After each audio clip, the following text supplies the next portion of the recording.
Assalamualaikum warahmatullahi wabarakatuh. Bismillah walhamdulillah, wassalatu wassalamu ala rasulillah Muhammad ibni Abdillah wa ala alihi wa sahbihi wa mawala, amma ba'du. Selamat pagi para pemirsa. Assalamualaikum Nusantara dimanapun anda berada. Alhamdulillah thumma alhamdulillah, di pagi hari yang cerah ini Allah subhanahu wa ta'ala masih memberikan kepada kita beribu-ribu nikmatnya, bahkan berjuta-juta nikmat, sehingga Allah memberikan kepada kita luasan rahmatnya, sehingga kita bisa memasuki hari ini dan mudah-mudahan bisa melewati hari ini dengan sebaik-baiknya. Para pemirsa yang dimuliakan Allah subhanahu wa ta'ala, seandainya saya memberikan kepada para pemirsa semua, termasuk ke para kru, sebuah kertas dan sebuah ballpoint untuk menjawab satu pertanyaan yang akan saya sampaikan, maka saya yakin sebelum ibu menjawab, saya yakin maka jawabannya pasti sama sekalipun redaksinya berbeda. Apa pertanyaannya?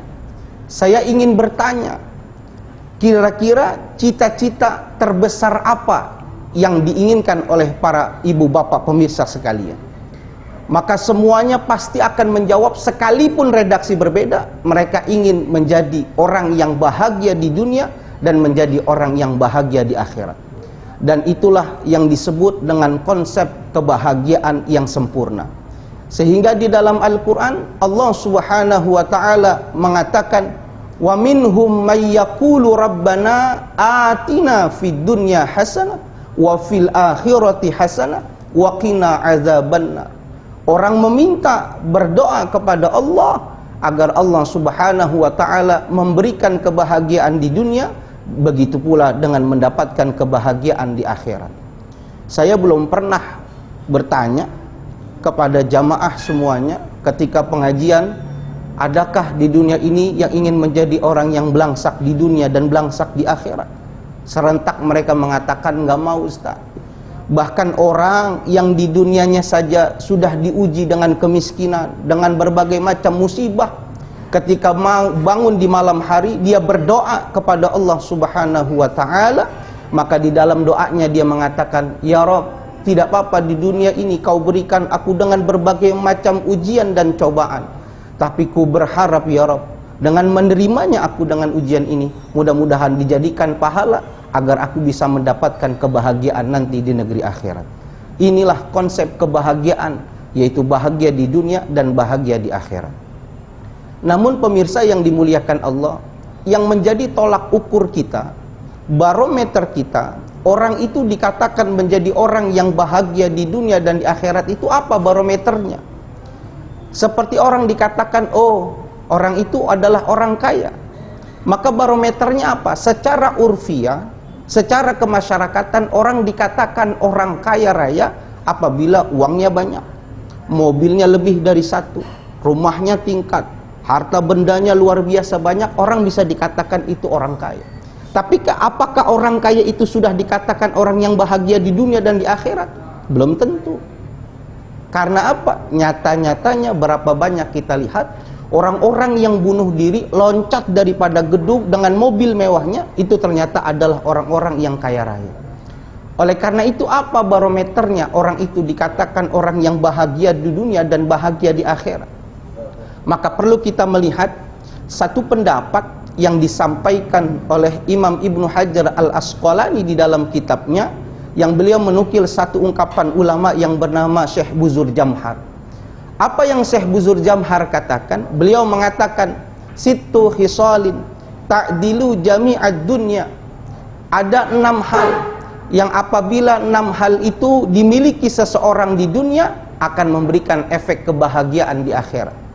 Apa di antara ke-6 itu? Yang pertama, at-ta'amul mari, ay at-ta'amul laziz, yaitu makanan yang lezat, makanan yang nikmat, yang dapat dinikmati daripada nikmatnya makanan itu. Kalau kita bisa menikmati satu makanan hidangan yang enak, satu hidangan yang luar biasa rasanya dan bisa dirasakan dengan lidah, maka kita sudah mendapatkan 1/6 daripada kebahagiaan di dunia dan memberikan efek di negeri akhirat. Tapi saudara, hal ini jangan disepelekan. Kenapa demikian? Ternyata tidak semua orang bisa merasakan kenikmatan daripada makanan itu sendiri. Di daerah Jakarta ada satu tempat, satu majelis taklim.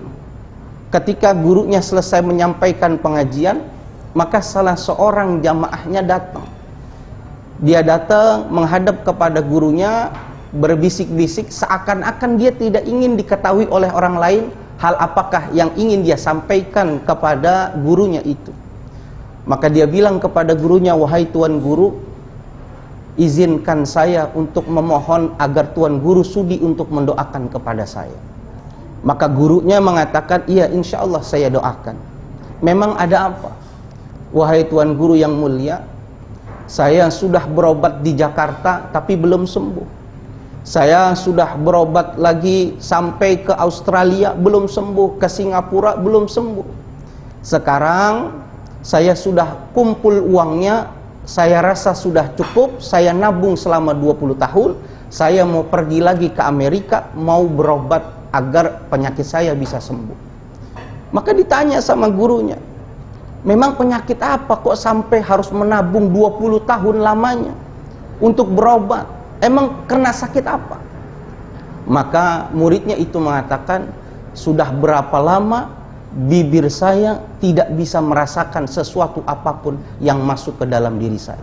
Jadi kalau makan apapun di dalam lisannya tidak ada rasa apapun, semuanya rasa sama. Kalau kita kan enak, makan ayam masih terasa ayam, makan soto masih terasa soto, makan daging masih berasa daging. Dia tidak bisa merasakan apapun itu. Bahkan yang saking parahnya lagi, dia tidak bisa membedakan mana makanan yang sudah basi dengan makanan yang masih bisa dimakan. Kenapa? Karena lisannya sudah hilang rasanya. Ini konsep. Oleh karena itu kita patut bersyukur. Karena dengan tidak bersyukur, orang yang hakikatnya hartanya banyak, uangnya banyak, berlimpah, tapi kalau kenikmatan lisannya sudah diambil oleh Allah Subhanahu wa ta'ala, maka di mana letak kenikmatan daripada harta itu? Dia tidak bisa merasakan kenikmatan harta itu karena sudah diambil kenikmatannya oleh Allah Subhanahu wa ta'ala. Maka bersyukur kepada Allah kalau seandainya Allah masih memberikan kenikmatan di lisan kita sehingga bisa merasakan dari apa makanan yang bisa kita makan.